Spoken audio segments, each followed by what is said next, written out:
She was a powerful CEO, cold, focused, and untouchable. But one morning, as she stepped into her glass tower, a tiny voice stopped her in her tracks. "You forgot your lunch, Mummy." She froze. Because she didn't have a child. Who was this little boy, and why did he call her Mommy? Before we dive in, tell us in the comments, where in the world are you watching? The sun had barely begun to rise over the city skyline when Victoria Hale's black sedan rolled silently up to the front of Hale Innovations Tower.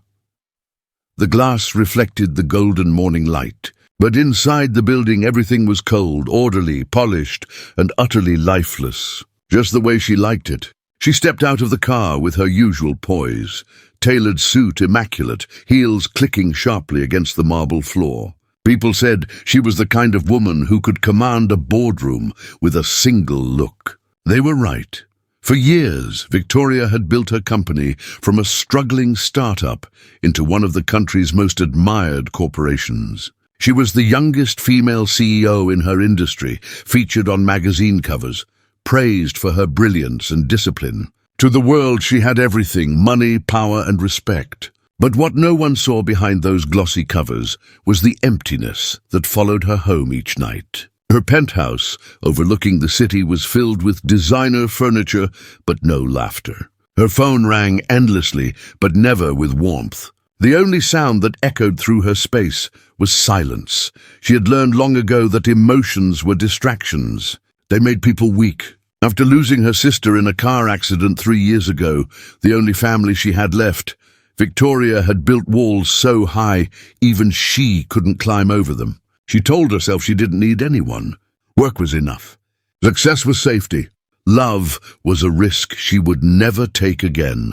The building lobby was still quiet that morning when she arrived, only the low hum of elevators and the faint scent of fresh coffee drifting from the security desk. She greeted no one as she walked toward the private elevator reserved for her.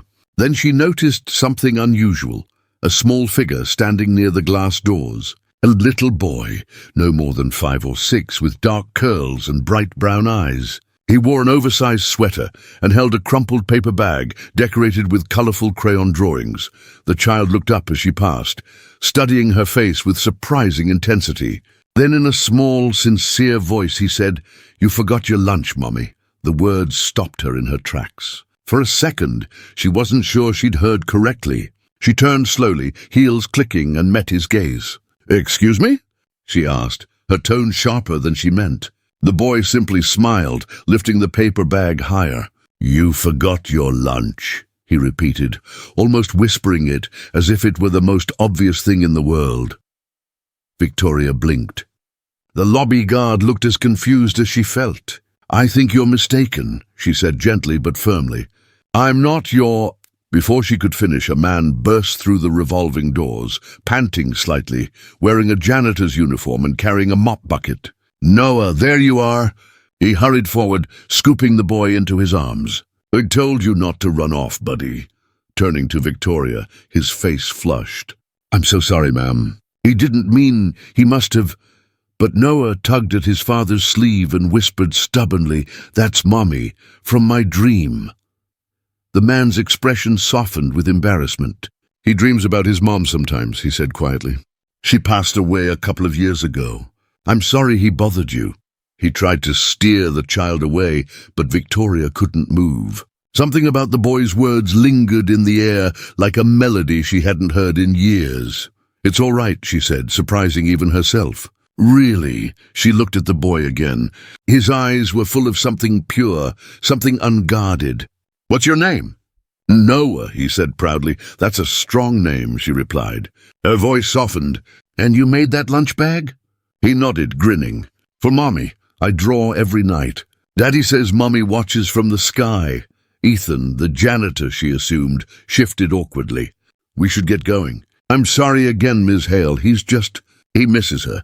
Victoria nodded slowly. "I understand."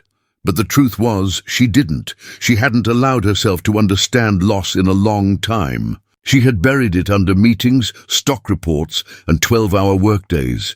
As she turned toward the elevator, Noah waved the paper bag one more time. "Don't forget again, okay?" She didn't reply, But for some reason, the words followed her up to her top-floor office like a whisper she couldn't shake. Hours passed. Meetings came and went. She delivered her usual precise commands, reviewed contracts, signed documents, and dismissed people with a nod. Everything ran perfectly, on schedule, efficient, controlled. Yet every so often, she found herself glancing toward the small, framed photo of her sister on her desk, and then toward the skyline beyond the window. "You forgot your lunch, Mommy." The sentence echoed in her mind until she sighed aloud, almost irritated at herself for caring. That evening, long after her staff had gone home, Victoria sat alone in her office, city lights glittering beneath her feet. She should have been reviewing the next quarter's projections, but instead she was staring at a blank screen. Something about that boy's voice, his unwavering certainty, had cracked something open inside her. She rubbed her temples and whispered, "Mommy, imagine that."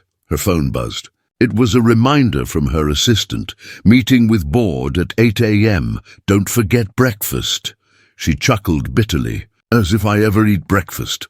She shut down her computer, gathered her things, and rode the empty elevator down to the lobby.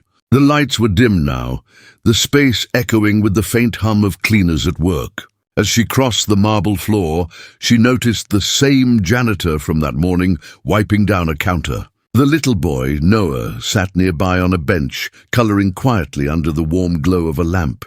He saw her and waved. "Hi, Miss Mommy." Victoria froze again. Ethan looked up quickly. "Noah, remember what we talked about?" "It's fine," she interrupted softly, approaching them. "You're working late." Ethan nodded, a little wary. "Double shift. Trying to catch up on bills." He smiled apologetically. "Sorry again about this morning. He's a handful sometimes." Victoria looked at Noah, who was carefully coloring inside the lines. "He's sweet." Then, before she could stop herself, she asked, "How old was he when his mother passed?" 3, Ethan said quietly. "She was hit by a drunk driver. I've been raising him alone ever since." "I'm sorry," she murmured, meaning it. He shrugged. "You do what you have to." "He's all I've got." Noah looked up from his drawing and held it out toward her. "It's you," he said proudly. On the paper was a childlike sketch, stick figures, under a bright yellow sun. A tall woman with brown hair held hands with a little boy. Above it, written in shaky crayon letters, were the words, "Me and Mommy." Victoria's throat tightened. She swallowed hard, forcing a polite smile. "It's beautiful," she whispered. "You can keep it," Noah said cheerfully. "So you don't forget again." She hesitated, then took it carefully, folding it as if it were made of glass. "Thank you, Noah," Ethan smiled faintly. "He has a big heart." "Gets that from his mom." Victoria nodded, still staring at the drawing. Something about it made her chest ache. She wanted to say more, to ask questions she didn't even understand, but she simply said goodnight and walked toward the exit. Outside, the air was cool and sharp. She climbed into her car, the city lights shimmering through the windshield like distant stars. When she reached her penthouse, she poured herself a glass of wine and set her briefcase down, but her eyes fell on the folded paper she'd tucked into her bag. Slowly, she unfolded it again. The crayon lines were uneven, the sun too large, the handwriting crooked. Yet it was the most human thing she had touched in years. For a long moment she stood there, staring at it. Then, for reasons she couldn't explain, she placed the drawing carefully on her refrigerator door, right beside the photo of her sister. As she did, she felt something shift deep inside, a faint warmth, a whisper of something she had long buried. That night, as the city slept below, Victoria Hale, Queen of Discipline, Master of Control, lay awake listening to the silence. And somewhere between exhaustion and memory, she heard that small voice again. "You forgot your lunch." "Mommy." Only this time, instead of feeling confusion, she felt an ache she could no longer ignore. In the darkness, she whispered to no one, "Maybe I did forget. More than just lunch." The next morning, Victoria woke earlier than usual, her mind still echoing with fragments of the previous day. She made her way into the kitchen, reaching for her black coffee as always, but her eyes stopped at the childish drawing now pinned to her refrigerator. The stick figures looked back at her, one tall, one small, both holding hands under a sun that seemed too big for the paper. It shouldn't have meant anything. Yet somehow it did. It had followed her into her dreams and refused to leave her alone. For the first time in years, she sat down instead of rushing out the door. Her breakfast, just toast and coffee, went cold as she stared at that picture. The words, "You forgot your lunch, Mommy," played over and over in her mind. There was something haunting in their innocence. A stranger's child had seen something in her, a mother she'd never been, a warmth she didn't think she had left. By 7:30, she was back at Hale Innovations Tower, her expression as composed as ever. But when she stepped out of the elevator, the familiar echo of her heels on marble didn't feel as comforting as before. It felt hollow. She walked through the lobby past the glass walls, and her eyes caught sight of something unexpected again. Noah, sitting cross-legged near the reception desk. Clutching that same paper lunch bag, he looked up and smiled brightly. "You forgot again," he said cheerfully, as if they had an appointment. Victoria blinked, half in disbelief. "Noah, what are you doing here?" Before she could get an answer, Ethan appeared from behind the front desk, clearly exhausted. "I'm so sorry again, Ms. Hale," he said quickly. "I just finished a late shift and came to pick up my paycheck. He wanted to come with me, and before I knew it, he'd run off again." Victoria frowned slightly. "You let him wait out here alone?" "I didn't mean to." "He's quick," Ethan sighed, then crouched beside his son. "Buddy, we talked about this." Noah shook his head. "But she didn't take her lunch yesterday. I made another one." He held the bag up proudly. This one had a new drawing, a woman in a suit, standing beside a little boy holding a flower.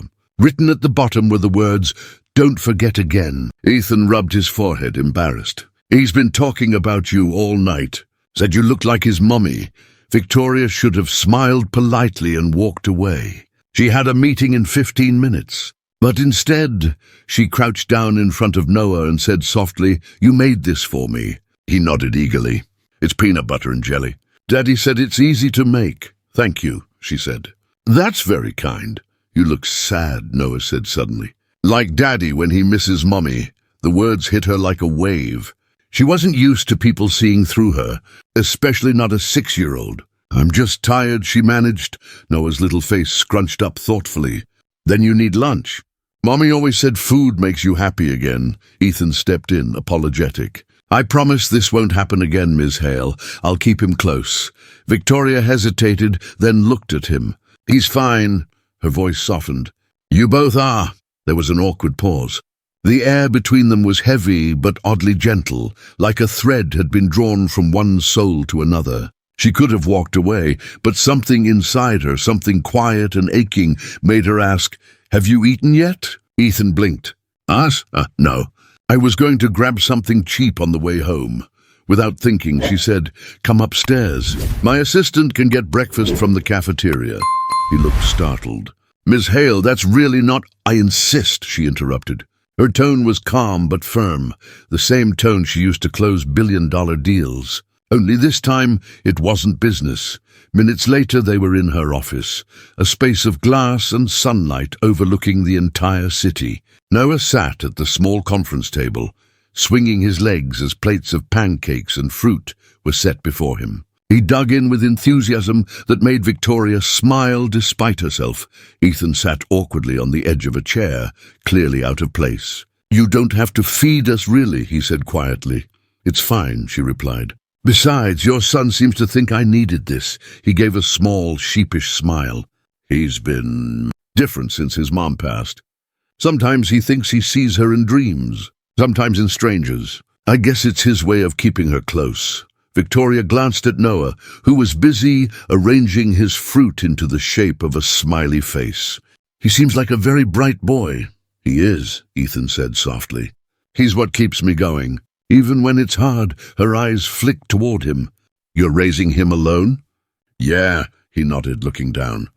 "I was 25 when she died. One moment she was driving home from work, the next—" He stopped, exhaled. "I don't really talk about it, but I promised I'd give him a good life. So I work nights here, study accounting online during the day. We manage somehow." Victoria felt something twist in her chest. "That must be exhausting." "It is," he admitted. "But I'd do anything for him." She looked at him then, not as an employee, not as a janitor, but as a man who carried more strength in his quiet exhaustion than she had seen in most of the executives she worked with. She had money, but he had something she had lost long ago: purpose. When breakfast was over, Noah picked up his lunch bag and offered it to her again. "You can keep this one too," he said brightly, "in case you forget again tomorrow." She smiled faintly. "Thank you, Noah. I'll try not to." Ethan started to apologize again, but Victoria raised a hand. "No apologies. He's a remarkable little boy. You should be proud." "I am," he said simply. As they left, Victoria found herself staring after them, the paper lunch bag still in her hands. There was something about that tiny act of kindness, a child's insistence that she needed to eat, to smile, to feel, that wouldn't let her go. Later that day, during a board meeting, she couldn't focus. Her team was discussing an upcoming merger, but her thoughts kept drifting. Every polished presentation, every line of profit felt meaningless next to that small voice saying, "You look sad." For the first time in years, her empire felt empty. When the meeting ended, she didn't return to her office right away. Instead, she walked down to the maintenance floor, a place she had never bothered to visit. The corridors were plain, the air smelled faintly of cleaning supplies, and the hum of machines echoed softly. She found Ethan in a supply room stacking boxes. He looked up, startled. "Ms. Hale, I wanted to thank you," she said, "for the breakfast and for the reminder." He frowned. "Reminder?" "That I'm still human," she said quietly. "It's easy to forget up there." He smiled faintly. "You don't have to thank me, ma'am. It was just breakfast. Maybe to you," she said, "but not to me." Before he could reply, Noah came running down the hall, waving a small piece of paper. "Miss Mommy, I made you something else." Victoria laughed softly, a sound she didn't even recognize as her own. She took the paper. This time, it was a drawing of 3 figures, a woman, a man, and a boy, all holding hands under a sun. At the top, written in crooked letters, was "My Family." Her breath caught. "Noah," she whispered, "this is beautiful." He grinned. "Daddy said family means the people who make your heart feel warm. You make my heart feel warm." Ethan looked down, embarrassed but smiling. Victoria felt her eyes sting. She crouched down, meeting Noah's gaze. "Thank you, sweetheart. You have no idea what that means." That night, when she went home, she didn't go straight to her computer or her spreadsheets. Instead, she sat at her kitchen table, the paper lunch bag and the drawings laid out in front of her. Her penthouse didn't feel quite as cold anymore.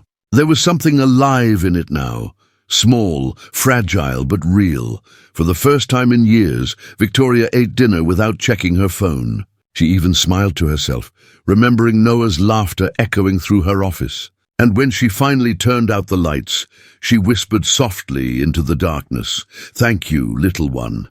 Somewhere, deep inside her guarded heart, a seed of warmth began to grow. She didn't know it yet, but that small act of kindness, the simple offering of a paper lunch, was about to change everything she thought she knew about love, family, and what it truly meant to have a home. Days passed, and Victoria found herself thinking of Ethan and Noah more often than she wanted to admit. In meetings, her mind would drift. During dinners, the taste of her expensive meals felt dull, and every night before going to bed, her eyes would wander toward the refrigerator, where 3 childish drawings now hung, bright and uneven, breathing color into her sterile apartment. Each morning, she would smile unconsciously before leaving for work. Something in her had softened, though she didn't fully understand how or why. On a quiet Friday morning, she walked into her office earlier than usual. The sun spilled through the glass windows, painting everything in gold. But she wasn't alone. Someone was already there. Noah. He stood by her desk, his tiny hands clutching a new piece of paper. "Good morning," he chirped. "Daddy said we shouldn't come up here, but I wanted to give you this before school." Behind him, Ethan appeared in the doorway, flustered and apologetic as always. "Ms. Hale, I'm so sorry. The daycare called. They were full today." I didn't want to miss work, so I brought him with me until my sister could pick him up. Victoria waved off his apology, a faint smile touching her lips. It's fine. I was just about to have breakfast. Would you both like to join me? Noah's eyes lit up. Can I have pancakes again? Victoria chuckled softly. Of course. Moments later, the three of them sat in her office, a strange picture of warmth amidst cold glass and steel. Noah was busy talking about his favorite cartoons, his tiny hands waving in excitement. Ethan tried to keep him quiet, but Victoria shook her head. Let him talk, she said gently. His stories are better than most of the ones I hear all day. When Noah ran out of things to say, he handed her the paper he'd been holding. It was another drawing, this time of her office, with 3 stick figures sitting at a table. One had long hair, one had short, and the smallest one was holding a pancake twice his size. Victoria laughed, her voice lighter than usual. You're quite the artist, Noah, Ethan smiled shyly. He's been drawing every day lately. Says it helps him remember happy things. Victoria paused at that. And what does this one help him remember? Noah's answer came simply. Breakfast with you. Her smile faltered slightly, her heart twisting. She hadn't realized until that moment how much she had missed being part of someone's happiness. After breakfast, Ethan stood. Thank you, Ms. Hale. You've been more than kind. I should really get him downstairs before the manager sees us and thinks I'm slacking off. But before they could leave, Victoria said something she hadn't planned. Ethan, would you have dinner with me tonight? The words hung in the air, heavier than she expected. Ethan looked startled. Dinner? Yes, she said quickly, as if clarifying it might make it sound less impulsive. Just dinner. As a thank you for all the little things your son has done for me. Ethan hesitated. Ms. Hale, I'm not sure. Victoria, she interrupted softly. Call me Victoria. That threw him off even more. No one in the company called her that. But he saw the sincerity in her eyes and finally nodded. All right, dinner. That evening, when Ethan arrived at the small restaurant she had chosen, a quiet place near the city's waterfront, he was surprised. He had expected something grand, luxurious, maybe even intimidating. But this place was cozy, with warm lighting and soft music. Victoria sat by the window, dressed simply for once, her usual air of command replaced by something gentler. You came, she said, her eyes brightening as he approached. I almost didn't, he admitted, half smiling. I thought maybe you'd regret asking me. Maybe I would have, she said playfully. But I'm glad I didn't. They talked for hours. At first it was polite conversation, her work, his job, Noah's endless energy. But slowly the walls began to lower. Ethan told her about his wife, Anna, how they had met in college, how she used to hum while cooking, how losing her had left a silence that nothing seemed to fill. I tried to be strong for Noah, he said, his voice barely above a whisper. But some nights when he asks why she's not coming back, I don't know what to say. Victoria listened quietly, her heart heavy. You're doing better than you think, she said softly. He's a wonderful boy. That doesn't happen without love. Ethan smiled faintly, his eyes glistening. I don't know about wonderful. He's a handful, she laughed. A beautiful handful. For the first time that night, Ethan looked at her, not as a boss, but as a woman. And she, for once, looked at someone not as an employee or a responsibility, but as a person she wanted to know more about. As they left the restaurant, the city lights shimmered across the water. Victoria paused, gazing at the skyline she had once thought represented everything she wanted: success, power, respect. Now it just looked lonely. Can I tell you something? She said suddenly. Of course, she hesitated. I haven't had dinner with someone like this in years. Not since before my father passed. Ethan's expression softened. You must miss him. I miss who I was before him, she said quietly. Before I learned that love could also mean loss. They stood there in silence for a moment, the night wind brushing against them. Then Ethan said something she didn't expect. Maybe loss doesn't erase love. Maybe it just changes where we find it. She looked at him, and for the first time in years, her eyes filled with tears she didn't hide when they finally parted. Victoria went home with a strange warmth in her chest. It wasn't love, not yet, but something close, something fragile and real. She walked into her apartment, turned on the light, and stopped. On her dining table sat a small folded paper bag. She didn't remember putting it there. Curious, she opened it, and inside she found a peanut butter and jelly sandwich wrapped neatly in foil. There was also a note, written in a child's handwriting. "You look tired today. Eat before you sleep. Love, Noah." She sat down, holding the sandwich as if it were made of glass. Tears slipped down her cheeks, but she was smiling through them. That night, she didn't eat alone. She took a bite, laughing softly through her tears. For the first time in a long, long while, she felt full, not just in stomach but in soul, and somewhere deep inside her, she realized something she hadn't felt in years: hope. The following weeks unfolded like a quiet, delicate rhythm. Victoria hadn't known she was missing. Every morning, she'd find herself expecting to see that small, smiling face in the lobby, or a new drawing slipped into her assistant's hand for Miss Victoria. Sometimes it was a son, sometimes a family, sometimes just hearts and stick figures with messy smiles. Each one found its way to her office wall, replacing sterile art with warmth. The once cold and gleaming space had turned into something alive, something human. Noah had unknowingly become the heartbeat of her days. And Ethan, steady, humble, always trying to stay out of the spotlight, had become the quiet force that grounded her. But as life often does, the world tested them just when they had begun to heal. It started one late evening when Victoria stayed behind at the office, catching up on reports. The building was nearly empty, the silence broken only by the faint hum of cleaning equipment. She looked out her window to see the city lights flickering below, hundreds of lives moving on without her. Then her phone buzzed. It was an unknown number. "Ms. Hale." The voice was trembling. It was Ethan. I'm sorry to call so late. Noah's been in an accident. We're at County General Hospital." The papers slipped from her hand. Her chest tightened. "What happened?" She whispered. "There was a gas leak at my sister's apartment," he said shakily. "Noah inhaled some of it before they got him out. They're trying to stabilize him." Victoria didn't even realize she had stood up, didn't realize her keys were already in her hand. "I'm coming," she said. The drive to the hospital felt endless. The rain poured hard against the windshield, blurring the city lights. Her mind was racing, but her heart was louder, thundering with fear, guilt, and something she didn't want to name. When she finally reached the emergency ward, she found Ethan sitting on a metal chair, his clothes soaked, his face pale. He looked up as she approached, and in that moment, words failed both of them. "He's inside," Ethan said hoarsely. "They said it's bad." Victoria sat beside him, her hand trembling as she placed it over his.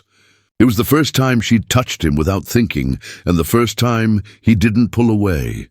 Hours passed. Every minute felt like a lifetime. The doctor finally emerged, his expression calm but serious. "He's stable now," he said.